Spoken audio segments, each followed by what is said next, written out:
So who of you have received this message and then you think that, this is the final decision.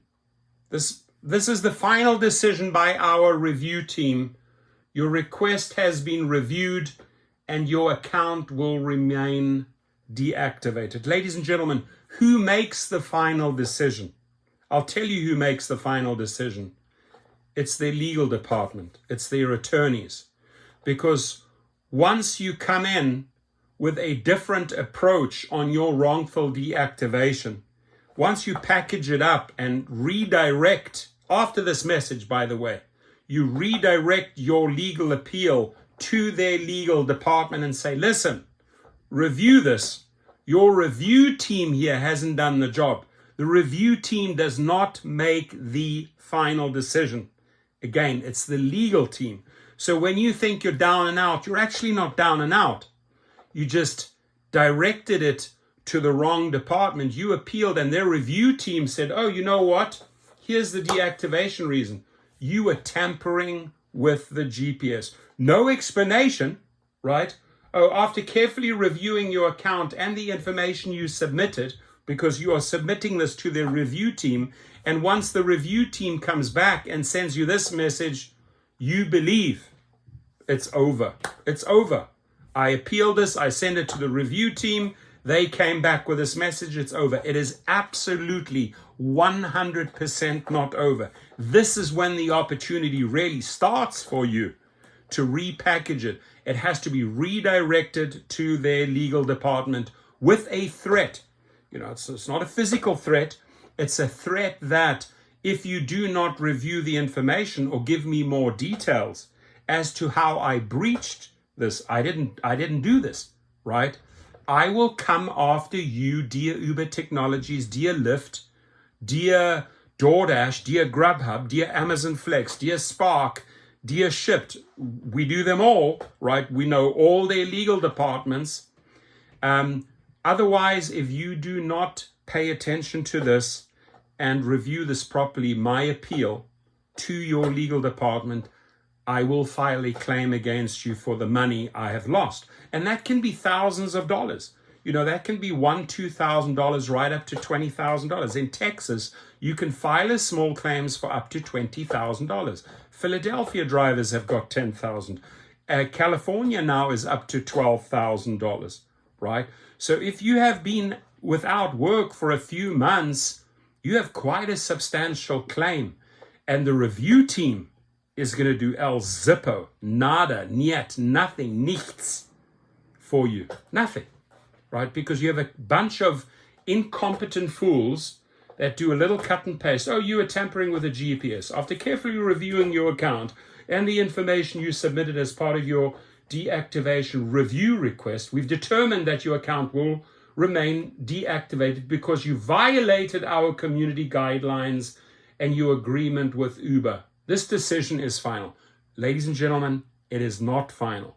And nor have they say which community guidelines of the agreement you have breached, right? So now it's time to call them out. Show me the goods. Show me how I violated it. Bring the evidence. And 9 times out of 10, they can't bring the evidence. 9 times out of 10, they don't have any alcohol or drug test to fall back on to prove you guilty. So it's a redirect. And I'll tell you what, this wording here, the decision is final. It is absolutely not final. You know who makes the final decision? A judge in a small claims court. But Uber, Lyft, Doordash, and all of these do not want to go before a judge in a small claims court. So what happens before small claims? It's usually negotiating, right? I've got a guy tonight said, hey, I got the offer from Doordash. Well, the attorneys responded, right? This guy, Michael. The attorneys from Doordash responded, okay? If you are willing to sign this and forfeit and let go of your small claims, the charges against us, and this was after they said it was final, right? And I've seen this hundreds and hundreds, if not thousands of times. now it's time to negotiate. Now it's time to play hardball. No, I do want some money back, and I do want my account back. I'm not just going to let go of my claim against you. Now, what you can do is bring those numbers down. So if they want 10, maybe you settle on 3,000 plus, here's it, plus your account back. Because once you have your account back, it's again green light to go out there and do rideshare trips and food deliveries. So why am I making this video? It's because too many people have accepted this, right? That their review team has made a final decision, and you are just simply talking to the wrong department, because the final decision, right, is made by a group of attorneys and paralegals that do not want to go and battle it out with you in court. So we realize that this news may be upsetting. That's the typical go-to line. But everyone using the Uber platform must follow our community guidelines. Again, not telling you how you breach those community guidelines. And tampering with the GPS, by the way, very easy to counter this. Most of the ways we counter, hey, roadworks going on, Vegas, F1 track being built, where to go this way, that way. So the way their algorithm interprets the GPS, oh, you're taking all of these extra routes. The rider saying he's taking all of these extra routes, trying to drive up my charges. When it's actually MapQuest or Google or Uber's navigation that has sent you on a wild goose chase because multiple streets are shut down. It happens at concerts. It happens at big events. There's a lot of roadworks on certain highways, and they go on for months and months and months. And this redirect, that redirect. And it can be presented, oh, you were tampering with the GPS. So once you get to present your facts to the legal team, by the way, the review team, you're dealing with a bunch of idiots, literally idiots, right? Customer service, we know what customer service in the gig world does for drivers. Nothing, right? They could be over in Manila, Philippines. They just do not understand the language on US streets. They don't even know, they've probably never ever navigated a GPS on US streets. Oh, but you know what? The decision is final. They don't know nothing.